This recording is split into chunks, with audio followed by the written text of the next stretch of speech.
கர்த்தராகிய இயேசு கிறிஸ்துவின் பரிசுத்த நாமத்தினாலே உங்கள் யாவருக்கும் அன்பின் வாழ்த்துக்களை தெரிவித்துக் கொள்ளுகிறேன். இந்த அருளுரை துளிகளின் மூலமாக உங்களை சந்திப்பதிலே நான் மிக்க மகிழ்ச்சி அடைகிறேன். ஆண்டவராகிய இயேசு கிறிஸ்துவின் பரிசுத்த நாமத்தினாலே இந்த நாளிலும் கூட ஒரு சில வேத வசனங்களை வாசித்து தியானிக்க தேவன் நமக்கு உதவி செய்வாராக. எபிரேயருக்கு எழுதின நிருபம் 11ஆம் அதிகாரம் 13ஆம் வசனத்தை நாம் வாசிக்கலாம். இவர்கள் எல்லாரும் வாக்குத்தத்தம் பண்ணப்பட்டவைகளை அடையாமல் தூரத்திலே அவைகளை கண்டு நம்பி அணைத்து கொண்டு பூமியின் மேல் தங்களை அந்நியரும் பரதேசிகளும் என்று அறிக்கையிட்டு விசுவாசத்தோடே மரித்தார்கள்.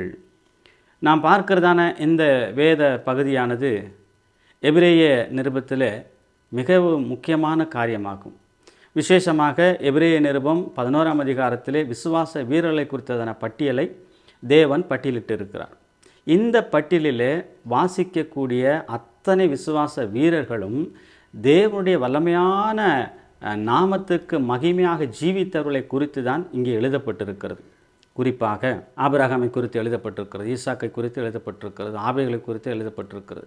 இப்படி விசுவாச வீரர்களாக இருந்த அவர்கள் எல்லாரும் இந்த உலகத்திலே வாழும் பொழுது தங்களை எப்படிப்பட்ட நிலைமையிலே வாழ்ந்தார்கள் என்று சொன்னால், அவர்கள் தங்களை அந்நியரும் பரதேசிகளுமாக நினைத்து அப்படிப்பட்ட ஒரு விசுவாச வாழ்க்கையை வாழ்ந்தார்கள்.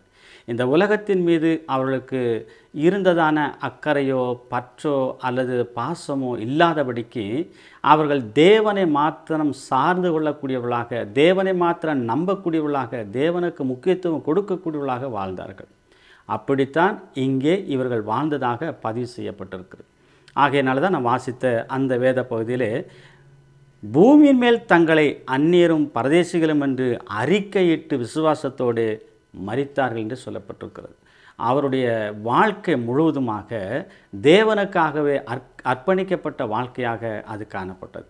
மாத்திரமல்ல, அவர்கள் இந்த உலகத்திலே வாழும் பொழுது உலகத்தின் மீது ஒருபோதும் அக்கறை கொள்ளாமல் அல்லது உலகத்தின் மீது ஆசை கொள்ளாமல் தங்களை தேவனுக்கு சொந்தமானவர்கள், தேவனுக்காக வாழக்கூடியவர்கள் என்கிற அந்த சிந்தையோடு கூடவே அவர்கள் வாழ்ந்தார்களே ஒழிய இந்த உலகத்தை நேசிக்கவோ, உலகத்தின் மீது அன்பு கூறவோ, உலகத்தின் மீது பாசம் கொள்ளவோ ஒருபோதும் அவர்கள் தங்களை ஈடுபடுத்தி கொள்ளவே இல்லை.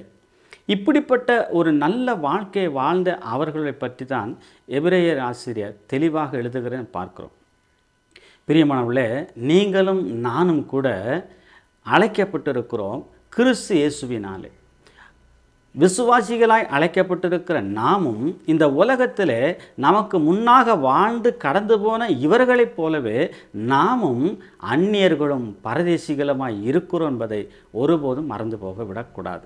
ஏனென்று சொன்னால், அவர்கள் கடந்து போன வழிகளிலே நாமும் கடந்து போகக்கூடியவர்களாய் காணப்படுகிறபடினாலே நமக்கும் ஒரு இலக்கு இருக்கிறது, பரலோக ராஜ்யம். நமக்கும் தேவன் கொடுத்த விசுவாச வாழ்க்கை என்று ஒன்று இருக்கிறது. ஆகையினாலே இதற்கென்று அழைக்கப்பட்ட நாம் இந்த உலகத்தை பார்த்து மயங்கி, இந்த உலகத்தை பார்த்து ஆசைப்பட்டு உலகத்தின் காரியங்களுக்கு முக்கியத்துவம் கொடுத்து ஒருபோதும் நாம் என்ன செய்யக்கூடாது என்று சொன்னால், கிறிஸ்துவை விட்டு விலகி போய்விடக்கூடாது. அப்படியானால் நாம் அழைக்கப்பட்ட அழைப்பை நாம் புரிந்து கொண்டு வாழ வேண்டியது தேவன் நமக்கு கொடுத்திருக்கிற மிகப்பெரியதான ஒரு சிலாக்கியமாக இருக்கிறது. அப்படியானால் நாம் புரிந்து கொள்ள வேண்டியது என்னவென்று சொன்னால், அந்நியர்களுக்கும் பரதேசிகளுக்கும் இந்த உலகம் சொந்தமல்ல. நமக்கு சொந்தமானவர் நம்முடைய ஆண்டவராகிய இயேசு கிறிஸ்து. நம்மை விசுவாசத்திற்குள் கொண்டு வருவதற்கு தன்னையே பலியாக கொடுத்தவர் நம்முடைய ஆண்டவராகிய இயேசு கிறிஸ்து. ஆகையினாலே அழைக்கப்பட்ட அழைப்பை புரிந்து கொண்டு நாம் வாழ வேண்டியது அவசியமாக இருக்கிறது. இரண்டாவதாக நாம் பார்க்கும் பொழுது 1 பேதுரு புத்தகம் 2ஆம் அதிகாரம் 11ஆம் வசனத்தையும் 12ஆம் வசனத்தையும் நான் வாசிக்கிறேன். பிரியமானவர்களே, அந்நியர்களும் பரதேசிகளுமாய் இருக்கிற நீங்கள் ஆத்துமாவுக்கு விரோதமாய் போர் செய்கிற மாம்ச இச்சைகளை விட்டு விலகி என்று சொல்லப்பட்டிருக்கிறது.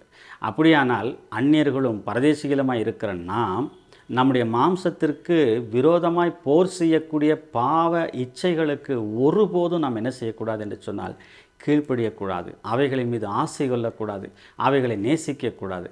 அப்படிப்பட்ட நிலைமையில தான் பிரித்தெடுக்கப்பட்டிருக்கிறோம் நாம். அப்போஸ்தலனாகிய பேதுரு அதை எவ்வளவு அழகாக வலியுறுத்தி எழுதுகிறார் என்பதை நாம் பார்க்கிறோம்.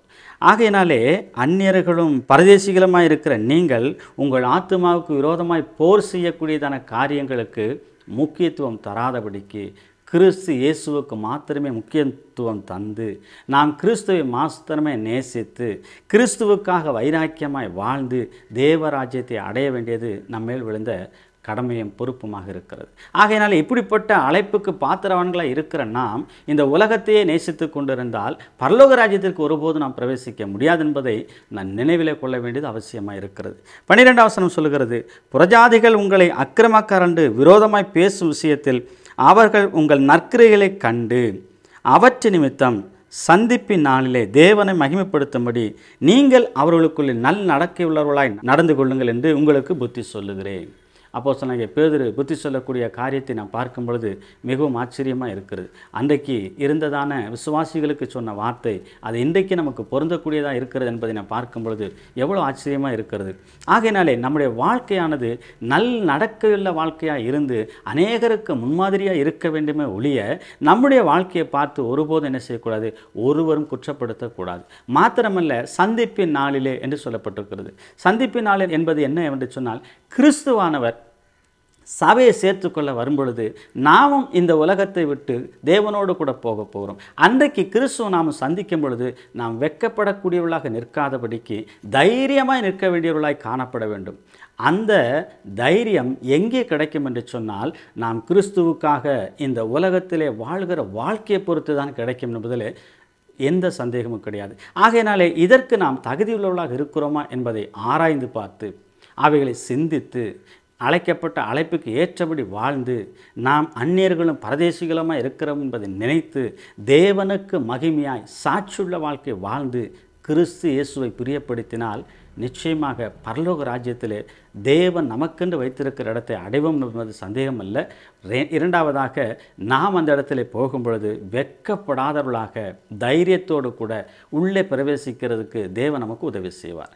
இப்படிப்பட்ட இந்த விஷயங்களை நாம் மனதிலே கொண்டு தொடர்ந்து ஒவ்வொரு நாளும் விசுவாசத்திலே வழிநடக்க தேவன் உங்களுக்கும் எனக்கும் கிருபை செய்வாராக.